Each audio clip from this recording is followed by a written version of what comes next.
Hey, I'm Will Schreiber, co-founder of Bottle, and welcome to our very first coffee chat.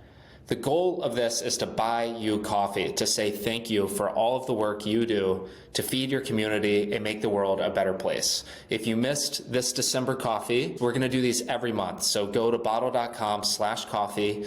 Doesn't matter if you're using Bottle software or not. If you're in the meal delivery world, we want to celebrate you. So go to bottle.com/coffee and we'll send you a free gift card for free coffee in January, and we hope you'll join us for our next expert conversation. Today in this coffee chat, we are hosting Spencer Donaldson, and Spencer founded and grew Eat Well Nashville, which was a meal prep business in Nashville, Tennessee, that he grew to 7 figures and ended up selling. And we've gotten to know Spencer over the years and watched him grow, build, and sell that business, and have always been super impressed with how he operated it, and more importantly, how he marketed it and grew it. And after he left Eat Well, he started a marketing agency to help people in the meal delivery world specifically grow their business through SEO, through influencer marketing, affiliate marketing, and a bunch of other tools. Today, we're talking about influencer marketing.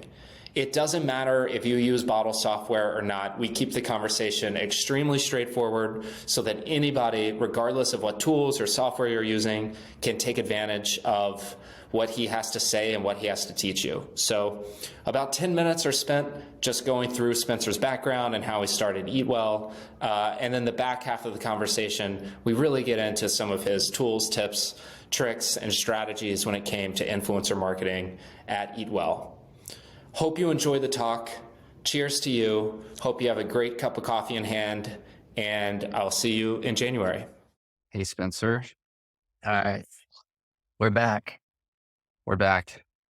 We'll give it another minute before we really get started to let a few other people join, but we were just on and you don't even have coffee. You've got Celsius. Yeah, it counts though. It's caffeine. It's So caffeine. we're good. So this is actually my first Zoom webinar actually, and we have a Q&A feature. So the basic format of today is Spencer, I'm going to ask Spencer some questions, and then we're going to open up Q&A. And I have the Q&A questions pulled up, but let's get into it, Spencer. So quick introduction and how I got to know Spencer a few years ago. He was running at the time a meal prep business in Nashville called Eat Well Nashville. And we were always just really impressed with how he operated that business and grew it. And we've stayed in touch over the years. And now Spencer runs a marketing agency after selling Eat Well. So just for everyone to have context, let's start at the Eat Well stuff.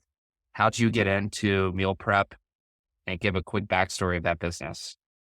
Yeah, my business partner, Rob Bellenfant, and I started Eat Well Nashville in 2016. And it was just built out of essentially a need for healthy meals in the Nashville, Tennessee area. We just found that there weren't a lot of great options for healthy, convenient meals. And so we really just set out to build a business that would provide what we needed desperately as founders and business owners. At that time, I was in real estate, hopping from meeting to meeting, and really just needed healthy options. So that's where we decided to kick things off and launch the business that would just basically fulfill our need and offer us healthy options. And just, I want to spend most of the talk on what you learned from a marketing perspective and what you do now, but what were some of like the core challenges you faced in running Eat Well, and or just some of like the high level things you learned or were surprising about running that business? Yeah, I mean, there are so many like I'd started a lot of different businesses ahead of Eat Well Nashville, and just the ability to scale is really difficult when you're scaling into delivering thousands of meals, and really just figuring out all of the nuance around hiring and who to hire and who to bring in and how you keep your quality where it should be. I think that's the biggest thing. Quality assurance in the product was very important for us, figuring out how we could generate a high quality product at scale as we grew. Because when we started, it was really small. I mean, our first month, I think we generated 50 to 100 customers, which was a lot for us. We were working out of a shared kitchen. It was about 1,000 square feet before we had an opportunity to move into the custom kitchen that we had built out. And really starting out, your quality is amazing. And then figuring out how to scale from 100 customers to 1,000 customers to thousands of customers is really a difficult challenge. So figuring that out was the biggest thing. How do you scale this thing effectively and keep your quality where it needs to be to make sure your customers are happy and that you retain them? Yeah, it's a huge challenge. What was one of the more rewarding things of running Eat Well? I think the biggest thing for me was just the connection with the community. Everybody eats, right? So anyone in the community you can work with. So we had a lot of opportunities to support a bunch of different charities and offer support during the tornado when that hit a few years ago in Nashville, which was really rewarding. We were out serving a lot of folks who were affected by the tornado, also helping out during the pandemic when schools were shut down. We worked with a lot of different country music artists and different folks to help support the community and deliver meals to those folks. I think that was probably the most rewarding part. I mean, just being able to support and drive awareness too, that there is a healthy meal business out there that provides meals in the community. So for us, that was probably the biggest thing, just being a community-based business and growing within the community and everyone feeling like we were their next door neighbor. It's very cool. And a question here from Hannah, because you brought up the kind of quality and scaling production. She's wondering, at what point did you determine it was time to move past the shared kitchen, if you were ever in one, and into your own, or how did you scale the operations in the end? I think we knew immediately, like early on, the fact that we had such a good reception right away from the jump, we knew it was going to be a great opportunity. We had reviewed other meal prep businesses in the area. So our intention was to grow into our own kitchen anyways. We already had the build out plans ready going into the business because we said, if we're going to do this, we're going to do this right. So I think we were in the shared kitchen for just a couple of months before we ended up in our custom built kitchen. Very cool. All right. Have had a few more people join. I just want to give a quick welcome again to Spencer, who had built and sold Eat Well Nashville, and now runs a marketing agency, which we're going to get to in a second, on tools and ideas to market your business. But one other kind of like happy coffee day question for you. What's your favorite coffee shop in Nashville? Ooh, I really like Elegy in East Nashville. It's like a small coffee shop. So it's not one of the better known ones, but that's by far probably my favorite option for both food and coffee for breakfast. Are you from Nashville originally? Did you grow up there? No, I grew up just outside of Detroit and I've been here for about 12 years now. What brought you to Nashville? So I also lived in Nashville, as many of you might know, for 6 or 7 years. Awesome city. Curious what brought you there. I chased my now wife down here. So I chased the girl. That's a good reason. Always a good reason. Yeah, we're married and have a 1-year-old daughter. So we're doing well. Yeah. Cool. All right. These are awesome questions rolling in. We will circle back to them as it relates to Spencer's time running Eat Well, but let's get into the promised meat of this conversation, so Spencer now runs a marketing agency based out of Nashville. For anyone who's curious, happy to put you in touch with Spencer if you just reach out to me after this call. But we were going to talk about influencer marketing. And Spencer had this kind of put together these 5 points of what it takes to do influencer marketing. So Spencer, how did y'all think about influencer marketing at Eat Well? And let's start there. There's a lot to dig into.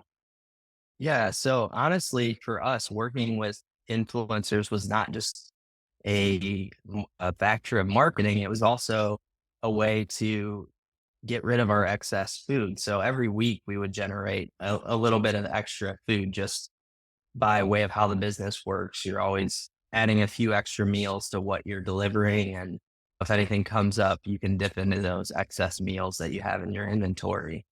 So we were taking a lot of that excess, and instead of donating it at a lower cost, what we would do is invite influencers to come and share in those meals and try those meals out. So basically, it's just a way for us to grow the business, get the word out. And we would just say, hey, come check out our fridge and sign an agreement, a quick agreement that you're going to post several times on one of your social channels. And they would get the word out about the meals that we were producing.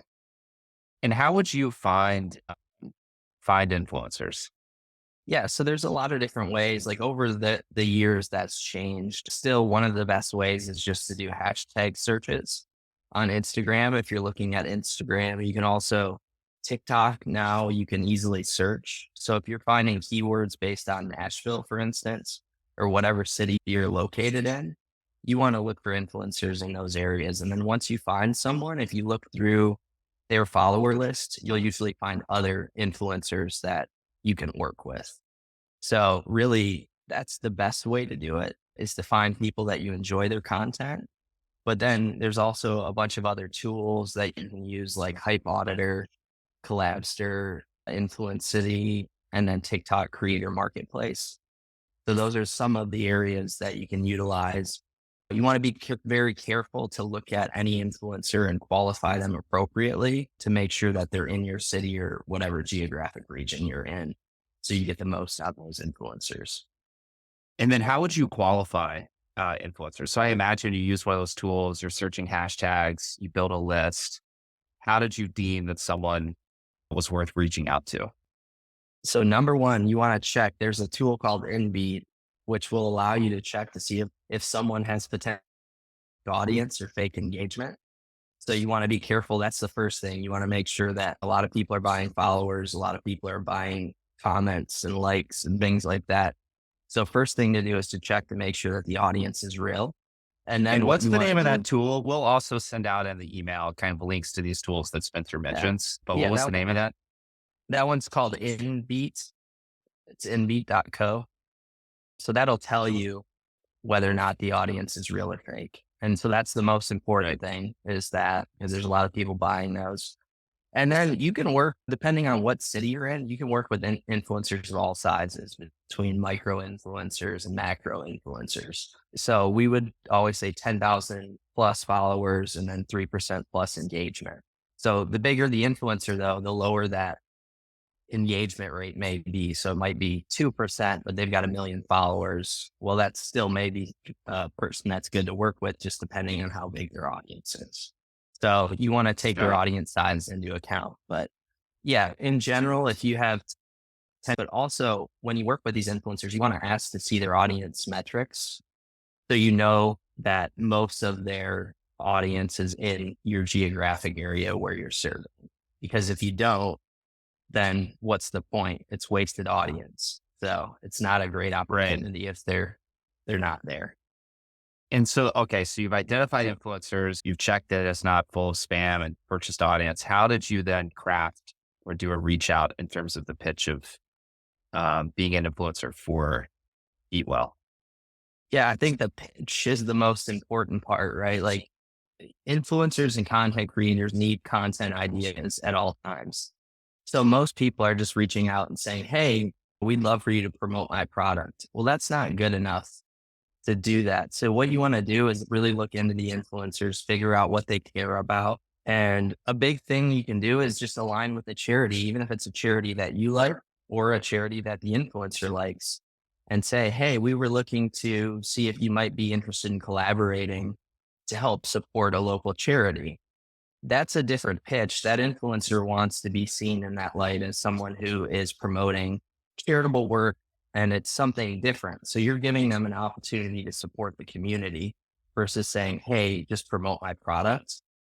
So you're giving them a whole different way of doing business with you. Plus you're giving them the content ideas. You're crafting the content ideas for them, which that's what you want to let them have their own freedom when they create content. But coming up with good ideas for them, they're always going to look at you in a good light if you do that. So you really want to figure out how you can go about creating something. And sometimes it's if an influencer loves dogs that has 1 million followers, maybe you align with a charity that helps support foster dogs or something like that, and ask if they'd be willing to help you promote that. And once you get them in, you have a conversation about what you can do later on to support the business. Usually they're happy to do that, but you're just coming in with a different pitch. What causes do they have? What food do they like? And what's on your menu that might align with that? If they like avocado toast, and maybe you have avocado toast on your menu, then you bring that up in the conversation. But a lot of times this is just coming straight from DM. And also you can find a lot of influencers' emails out there. And then you threw out a specific example that I thought was cool. There was, I think, bad tornadoes in Nashville one year. Can you explain just so that there's a specific example what you did Yeah. in that effort? Yeah. I mean, so basically the tornado came through and we just reached out to a bunch of influencers and said, hey, we're going to be out serving food to anyone who's affected by the tornado, whether or not it's someone who was affected or any of the first responders or anyone helping clean up. We're going to be out serving food at this location. And we set up a buffet in a parking lot. And we just said, hey, would you all mind just sharing this with your community so everybody knows that we're here to support and they can come get food from us? And that opened up that conversation with a lot of those influencers to really have a greater talk about how we can collaborate together overall. Yeah.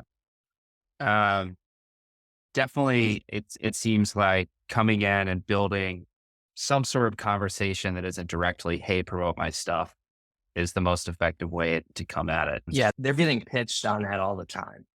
They're getting so many pitches. That's not even they'll find you if they like your product and work with you. But the best way is to find a different angle to get in there. Yeah. And when we were talking, you mentioned like one of the keys to success with influencer marketing is building that long-term relationship. And obviously this idea of a mutually beneficial relationship where you're both supporting the community or you're giving them a content idea or giving them something to post is a way to do that. But you also brought up a really cool idea that you call it, I believe, a creator board, where you've had an ongoing relationship with these influencers. Can you talk a little bit about that? Yeah, I mean, what you want to do in general, this is something that we work with a lot of clients on now, is just helping them create a feedback loop with the influencers that they work with so they're more tied into the brand. So a good way to do that is to create, we would just call it an advisory board or a creator board, where you've got a bunch of influencers on that board who have an impact on your business. So basically it's, hey, what do you guys think of the new meal that we just released? Do you have any ideas for meals that you would like? And then also you're connecting the creators that you work with so that they can collaborate too. So it's just creating an environment where it's a community of those influencers and creators that you're working with.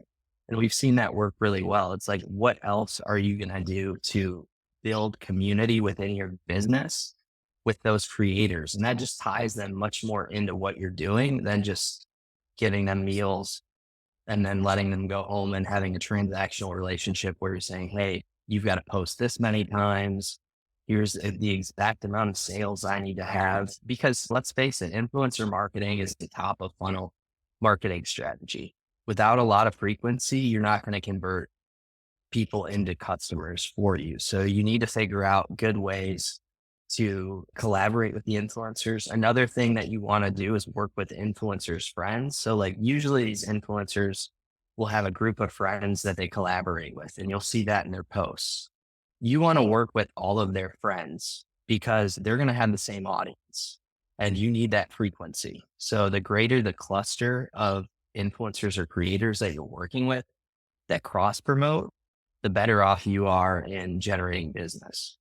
So that's another thing to think about. And just getting all of those people on that board and tying them into the business will definitely give you a leg up in generating. And you're coming up with content ideas too, like while you're doing that. So it's like, how can we support them versus them just support us? And by doing that, you're getting much better deals. And you're also figuring out ways to work with them over a 3 or 6 month period versus just, oh, we're going to do one post this week and see how it works. You want to definitely do longer term deals. Right. I could keep asking you questions about this for a while, but there's a lot of good ones here in the Q&A. Yeah. I would love to get to. So let's start with the influencer specific ones. So Hannah's asked, what's some of the best messaging or catchy phrases that you would advise or give ideas for the influencers to post? So for them to post about your business, Yeah, I think if you were helping craft content ideas for the influencers, what are some of those ideas or like things that work in terms of like, I guess, actually driving traffic to your site on the yeah, influencer's behalf? yeah. I mean, I think so. You're letting number one, you want to let the influencer drive the car. They have to come up with the specifics around how they're messaging to their audience. They built that audience. They're the ones that are going to do a great job with the audience. You can give them ideas, but when it comes down to the specifics, you really want them to do that. But I think in general, it's staying away from just promoting the product. It's like, how else can you collaborate? Like we talked about with the charities, what else is going on in the community? Do they have a new product launch that you can promote too? Like, how else can you get involved with them? That's not just like, you don't want it to seem transactional. So you got to be careful about what you're pitching. It's like, hey, we want to build a relationship with you. So, and I would stay away from giving them specifics around the language. I would let them craft that so that it's more successful because every audience is a little bit different. And then what did you set as your success metric for an influencer post? Was it new customers? Did you attach some sort of lifetime value to that, oh, these people actually drove what ended up becoming recurring customers? How did you think about the efficacy of those posts? See, for us, it's you want to be careful about those metrics. There's things you can do. You can use something like viral sweeps, a sweepstakes platform that allows you to weight entries. So like if someone signs up via email, it might be worth 15 entries. If they just follow you, it's worth 5 entries. So there's technology like that that will allow you to collect different pieces of information along with purchases. If someone purchases, you can give them more entries into the sweepstakes. So you can do something like that. But a lot of times in your checkout flow, you want to ask people where they come from, and you'll get a lot of influencers discount codes and things like that. But when it comes down to it, a lot of people just don't use the discount codes. So if you say, how did you hear about us? You may get an answer if you make it required versus just having a discount code that is specific to the influencer. You can track visits to the website from their link too. So you'll see success there. But again, with influencers, it's the top of funnel strategy. So your goal with influencers should be to drive your email list signups, your social following, and over time that will convert. But those are the things that you want to focus on, which is why you want to keep this really low cost and kind of focus on providing them with free product versus paying them. And that's why you've got to appeal to their senses outside of just this is a monetary transactional relationship so that they're more willing to give you a better deal and work just for product. So that leads perfectly into another question we got, which is, can you share more on converting influencer content into sales?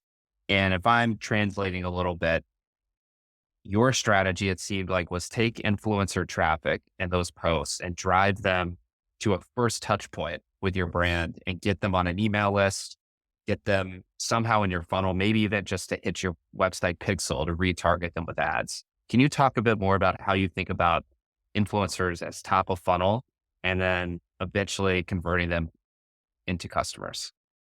Yeah, I think influencers are really just a way to get people in the funnel interested in your product. You will get purchases.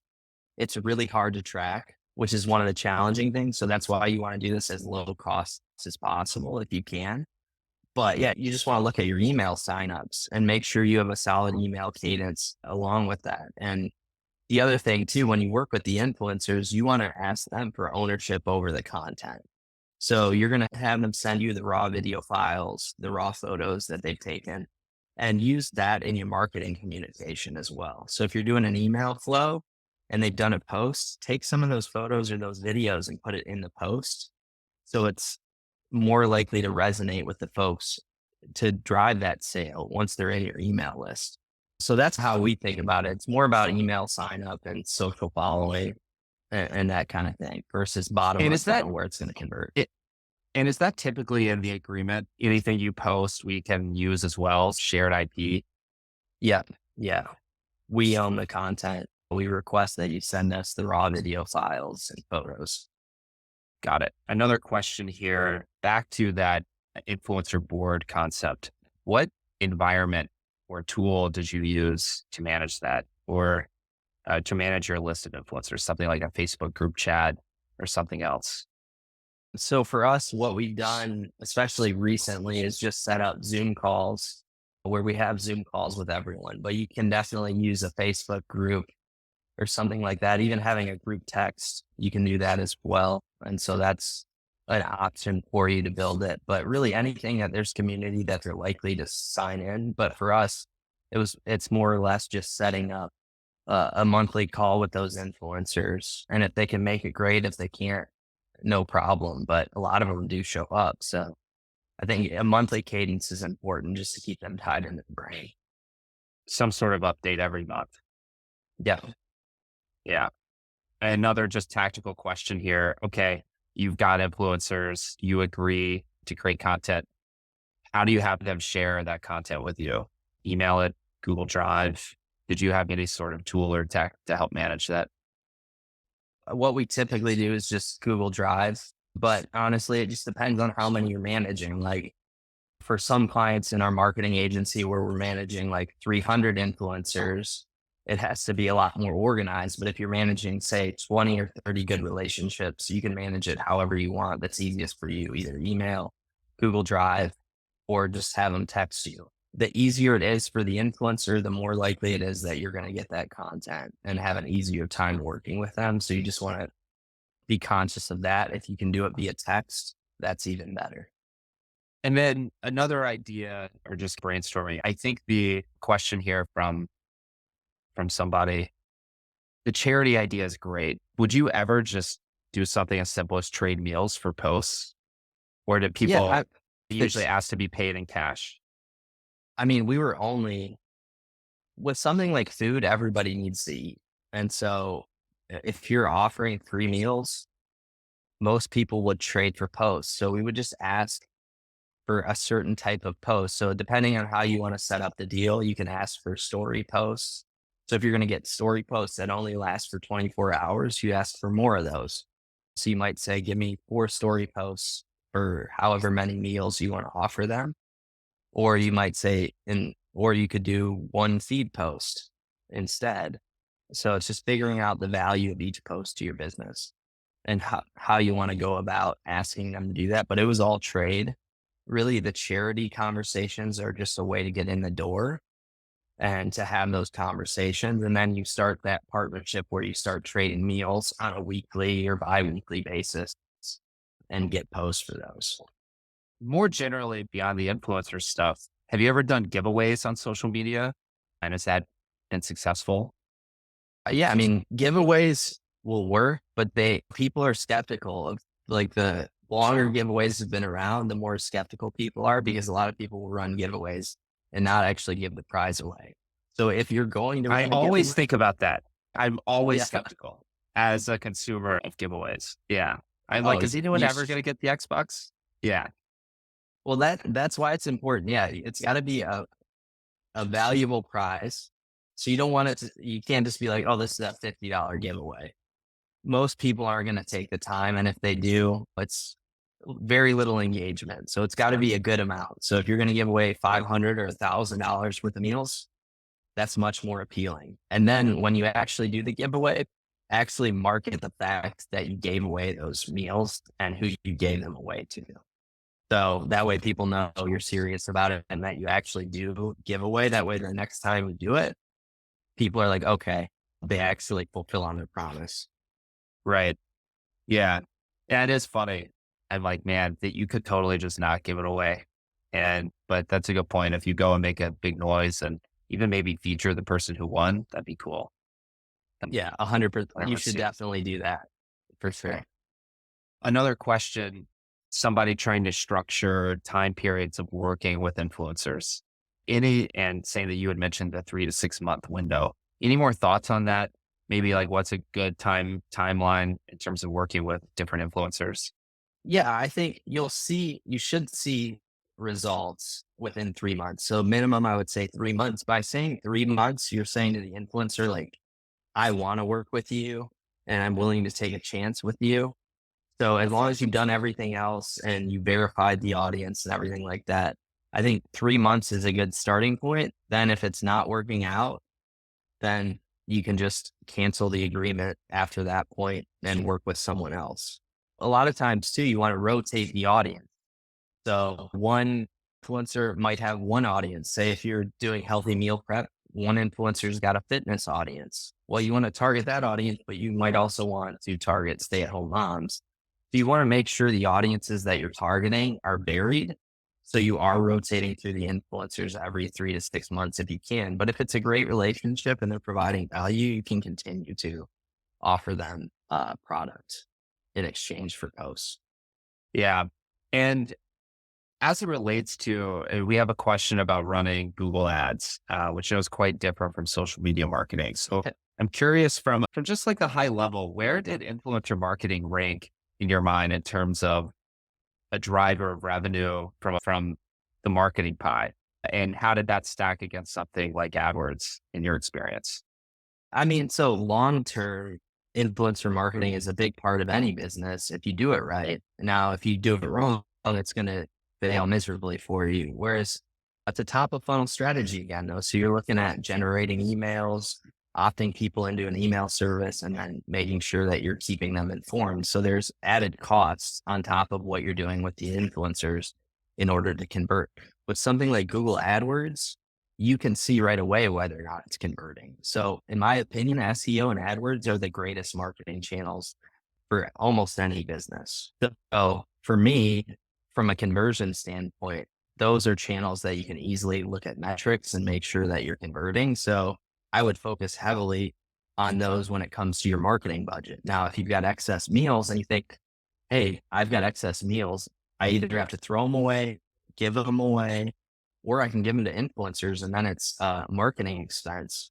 If you look at it that way, then it costs you almost nothing. And it's a great model to work with influencers. So doing that is important, but Google ads far and away, SEO far and away are the best drivers for performance. So one plug for Spencer here. His current marketing agency does great work with SEO and AdWords. And again, if you're interested in connecting with Spencer, let me know. We'll put you all in touch. We will, though, have a dedicated coffee chat and then hopefully much more content after that coming out about this question about AdWords and SEO and some of these other strategies. So it's a great question. And Spencer's totally right that the difference, as we all know, in social media and Google ads is one has intent, someone's searching for meals over on Google, and the other is top of funnel, which, correct me if I'm wrong, Spencer, but that's really why the goal of the influencer marketing is getting you in the funnel, because the intent isn't there necessarily to buy yet, but they're interested in your business. They're interested in your brand. So using the influencer marketing to get your customer on a list, get them into your funnel so that when they are ready to buy and do have intent, your brand comes to mind and they're ready to do it. Yep, you're exactly right. All right. Some more kind of social media questions. Do you see that hashtags still generate leads, and any ideas on how to grow followers or engagement beyond just posting? You got to think about it this way. And I talk to a lot of clients about this. The social media platforms are not incentivized to promote your organic posts. So you got to get creative with this. Like Meta and Facebook want you to advertise. They don't want you to have an organic following to be able to sell off of organic posts. So the hashtag model doesn't work great anymore. Now, the influencer model, though, does help you build a following. So working with influencers, you'll grow a following just working with influencers.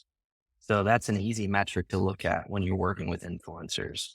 You can also have the influencers promote, hey, go follow Eat Well Nashville or whatever your business is. And they'll go drive an audience for you. But when it comes to organic social, there's just so many people competing for attention.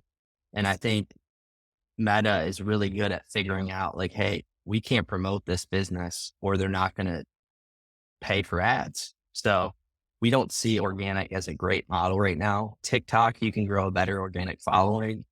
YouTube's better too, because it's a search model. Same with TikTok. Both of them have search ads, which we recommend. So now TikTok is running almost like an AdWords model when folks search, because it is more of a search engine now.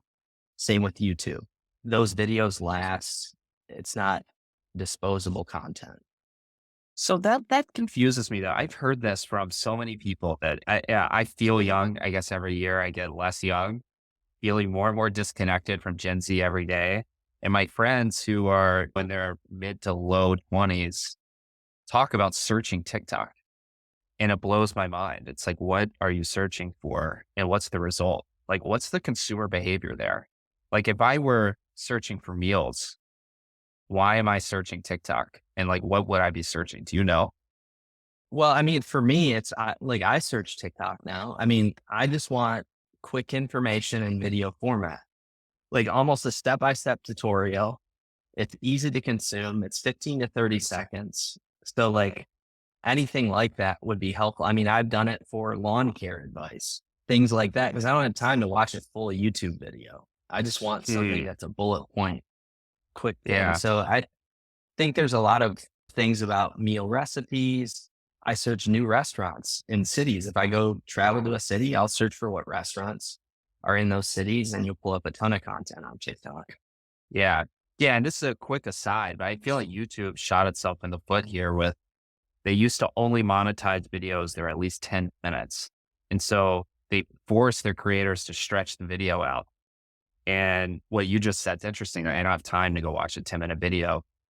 It's an interesting kind of like incentive design flaw that they ended up with. I think, yeah, people just don't want to read as much. Like and even with Right. websites that we build for SEO purposes, we tell everyone a lot of that content is just built for the search engine, not really the end user. So people just have less time. They're less engaged. They have more ads coming at them. I think I read a study that said people see between 4,000 and 10,000 advertisements a day, which is crazy Wow. to think about. So yeah, you Wow. just got to think about people's time. It's so distracted. Wow. All right. Where do social media ads fall in the scheme of SEO, AdWords, and influencer marketing? Like, would you recommend doing them? What budget split would you recommend? Yeah, I mean, I would say budget, you want to push a majority of your budget towards Google. Anyone who has that intent, if they're searching like Austin meal deliveries or meal delivery companies that they're buying. So that's going to be best. Again, social ads, you're generating interest. So it's not as far down the funnel. But I think if you have good UGC ads and content, then you're going to drive business doing it. So I think Google AdWords, SEO first, a solid web presence, that kind of thing. And then after that, you want to do Facebook and Instagram ads. You just got to make sure that the content, you don't want Canva style content. You want video, UGC video. Everyone's talking about that user generated content. So whether or not, and that's one of the great things about doing influencer marketing, you're asking them for ownership over that content. So you could run ads utilizing those videos. And so that's what we, And just to get specific, when Canva content, you mean like, don't post a list of your menu in text. Like instead post someone in camera style, hey, here's our food this week. We're talking to the camera. That performs way better. yeah, I'm talking static posts where it's just text over a stock image or something. You see a lot of companies do that. That doesn't work, and it's a waste of money.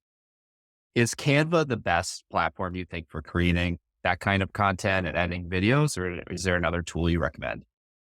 No, if you're going to do like CapCut is great. That's integrated with TikTok for editing. Canva is good for like email and stuff like that, creating those type of graphics. But there's a lot of better editing softwares you can use for UGC. But again, if you work with influencers, a lot of times they're going to edit that content for you, so you can go directly into your ads. Yeah. Do you ever boost those posts on Instagram and find that it's worth it? Yeah, if you have good UGC, for sure. Yeah, it's along the same lines. Yeah. And then what kind of high level, like revenue, percentage of revenue do you think about allotting to an annual marketing budget? I mean, this is all over the map, right? And it depends on what you're considering. I mean, between at least 5%, that's what we would look at, 2 to 5%, somewhere in that range.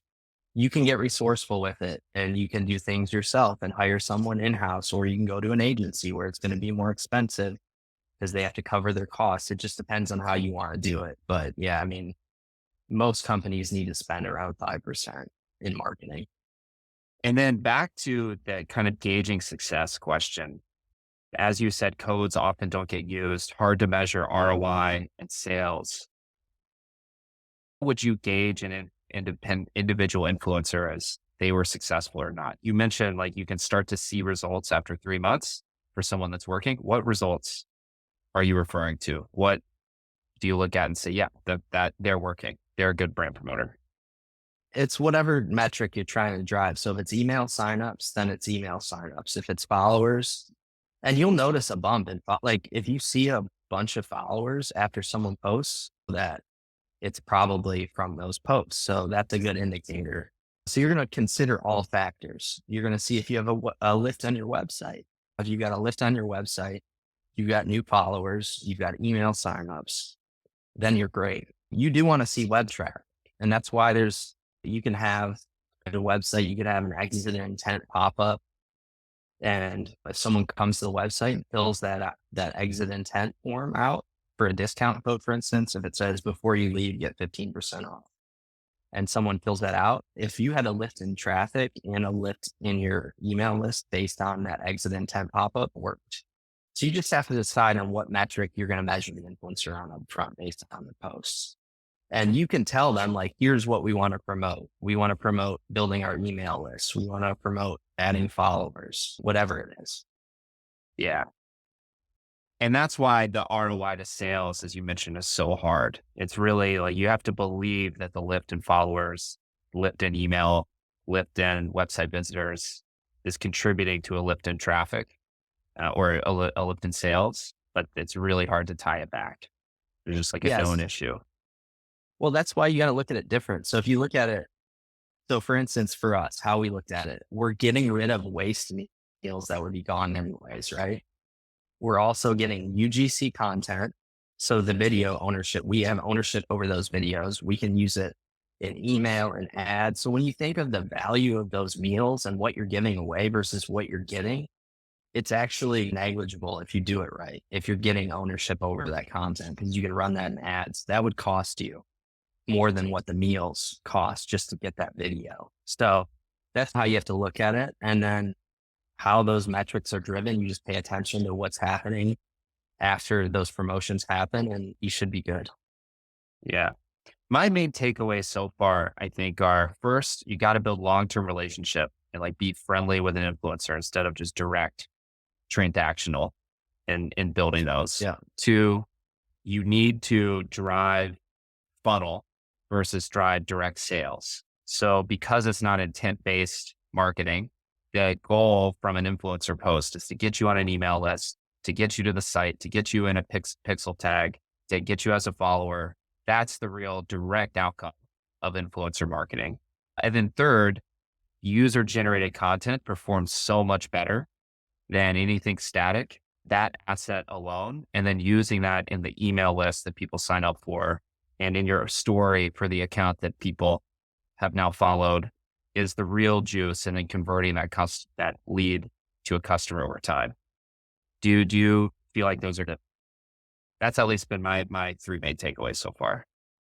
No, that's 100% accurate. And that's why we're just getting creative in how we can work with these influencers in a low cost way, which is why appealing with the charity aspect or coming up with content ideas for them is so important, because you're going to be able to get a better deal with them than if you're just asking them to promote a product. Yeah. Lots of awesome questions here. So if you could stick around for about 10 more minutes, there's a few more. Yeah, I can take 10 more. Yeah. Okay. All right. For the small business, how do you suggest handling an influencer program? Should business owner handle it? Do you recommend an agency? Is it worth hiring someone part-time? For us, we always like now as an agency, we do this for a lot of different clients, but as a business owner, a great way to do it is just to have someone at the entry level position in marketing help you out with that. So someone who's maybe just out of college, who can have that communication, who understands social media, it's really going to be easy for them to do it. Now, as the business owner, you want to be engaged with them too. So if you're doing a creator board, be on those calls because they want to know who the owner is. They want to feel like they have an interaction with the owner, but the initial setup can happen from someone outside of the ownership role. And question here that influencer marketing seems to have lost efficacy in the last 6 to 12 months compared to what I think were definite boom times for meal delivery of For 21, sure. 22, when everyone ordered online. Like these e-commerce graphs are insane of we've all snapped back to the trend. And so going into next year, how do you see influencer marketing changing, evolving in 2024? Well, I mean, I think when you say it's losing efficacy, I think there's a lot of noise in the market. So it's a competitive market. You need to make sure you're on top of all channels. So more of the good creators are on TikTok. So that's something to keep in mind. So making sure that you're switching channels. Also, it's a lot easier for people to think they're following. And so keeping that in mind, there's just a lot of folks when we had the boom with influencers that went out and bought engagement. They went out and bought followers. So finding the right ones takes a little bit more effort. I think that's important. But I think creator marketing overall, if you're looking at all channels, we're seeing that do really well overall. So just keep that in mind. You're not just staying on Instagram. You're not just doing Instagram story posts anymore. You're getting creative in how you do this. So, and if you do that, you're going to see a significant boost in business. Does that mean when you say that, does that mean you're also going over to TikTok now? Or does it mean you can't just post to the grid? Like it really, like you should be experimenting with reels. You should be cross posting. I know is a new feature. What Yeah, what you other should really strategies come to only, mind? if you're on Instagram, you should really only be doing reels because Instagram knows they're competing with TikTok. So you just have to think in their terms of how they're doing things. They're going to promote reels because they want it to compete with TikTok. And so they're going to push reels more than they're going to push anything else. So it's just not as easy, but yeah, reels are important. TikTok, YouTube Shorts is another decent platform to utilize. So it's just getting creative and trying different channels and finding some TikTokers and just testing. So think of this as a testing process. And if you do that, you're going to do well overall in general. Some things aren't going to work. Not everything works. So it's important to remember that. How do you feel about Yelp ads? Yelp ads, honestly, that's something we never really engaged with. Mainly, and I don't know if you had this happen, but as a small business owner, like the sales reps at Yelp are just ridiculous. They'll call you up constantly. So it's a big turnoff. They're like hard selling salespeople Yeah. for these local listing ads. So it's a huge Yeah. turnoff. So we never went forward with it. So I don't have a ton of information. Yeah. I have a few friends who have worked on that sales floor. That's the whole company. It's intense. They just cold call people all day. And I love the meme about Yelp. It's like the mafia. Like they're going to win that SEO box and then call you and say, wouldn't it be a shame if we stopped linking to you unless you start paying us money? It doesn't feel good. Yeah, I agree No, with not at the all. account here. Yelp is the worst. Don't do it. Thoughts on utilizing Pinterest for meal delivery? We never saw success with that. For something like meal delivery, you could probably get creative, but most people who are on Pinterest are looking for recipes. So I don't see that being a good channel, from my perspective. If anyone knows different, though, let me know because I'm curious to know if anyone is utilizing that successfully. I'll have to let you know if we see anyone. Okay, here's a more general question. Yeah. Customer here works out of a cloud kitchen and is online only. No, I presume, no physical locations. How would you recommend them get or work on getting a diversity of local customers without having a storefront or? I mean, a great way that we did it is we did when we kicked things off, we did a lot of lunch and learns at businesses.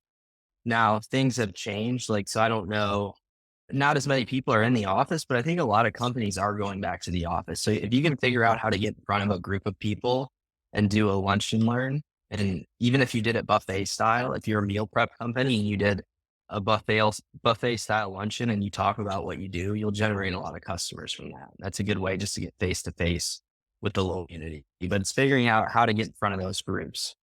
It could be a church lunch and learn, or it could be a real estate agent lunch and learn. There's a lot of ways. Yeah, Sherm here to give you a shout out. I don't know if everyone could see the Q&A questions, just a local chamber or gym presentation. That sparks me. We see a lot of businesses really utilize gems very successfully. So I don't know if it pertains to your business specifically based on your target customer, the kinds of meals you're making. But if you're targeting a specific kind of diet, or if you're targeting a specific health goal, aligning with the people who are helping similar clients achieve those goals is a really good idea. So we see people partner with personal trainers and have that be really successful. We see people partner with nutritionists and that be really successful. People who are also helping their customers eat better and live a better life. And finding those people in your community we see is really effective. Last question here from the Q&A. Oh, we do over 1,000 meals to hospitals each week. That's really cool. Yeah, that's great. That's perfect. So last question here. Did you ever promote on LinkedIn? Would love to, the contact us would love to offer box, breakfast, and lunch options to businesses.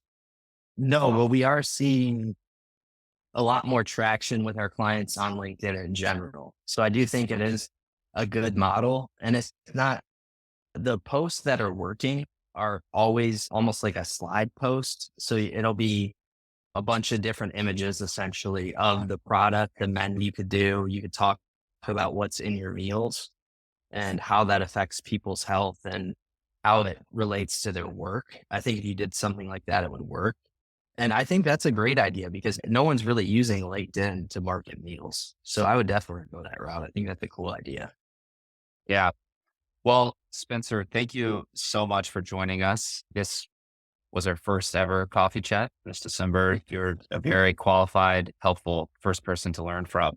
To everyone listening in, thank you so much. We love you guys, love what you're doing, love supporting your local community. So we just really hope that you take the coffee, enjoy it, and you do not need to be a customer of ours to use the gift card or to sign up every month. We'll be doing another one next month and another one the month after that. Feel free to keep signing up, but you do not have to be a customer to do that. And to our customers, if you'd like to chat more about this, just email me, text me. We'd love to hop on a call. We can do a debrief, chat more about what was discussed today. And if anyone wants Spencer's information, as mentioned, just let me know and I will put you in touch. Hope everybody has an awesome December, a great holiday season, and good morning. Have an awesome day. Thanks, guys. Great talking with you all, and we'll talk soon. Sounds good. Thanks again, Spencer. All right. Yeah. Take care. Will. See ya.